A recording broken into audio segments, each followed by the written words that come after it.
Hello, নমস্কার। আমি জ্যোথিকা, আবারও জ্যোথিকাস চ্যানেলে আপনাদের জানাই অনেক অনেক স্বাগত। আজকে যে ভিডিওটি নিয়ে চলে এসেছি সেটা হচ্ছে বারবাড্ডা রাম মন্দিরের একটি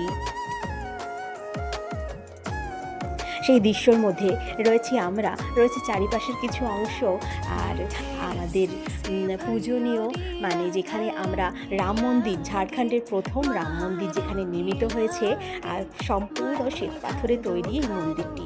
সম্পূর্ণ বিবরণ পরের একটা ভিডিওতে নিশ্চয়ই দেওয়ার চেষ্টা করব।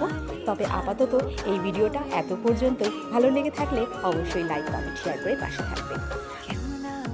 রবিবারের দুপুরে একটু হাতে সময় পাওয়াতে চলে গেছিলাম আমরা আমাদের বাড়ি থেকে প্রায় 12 কিলোমিটার না হলেও অন্তত কমপক্ষে 7 কিলোমিটার দূরে এই মন্দিরটি অবস্থিত। সেখানে ঘুরতে তারই কিছু দৃশ্য শেয়ার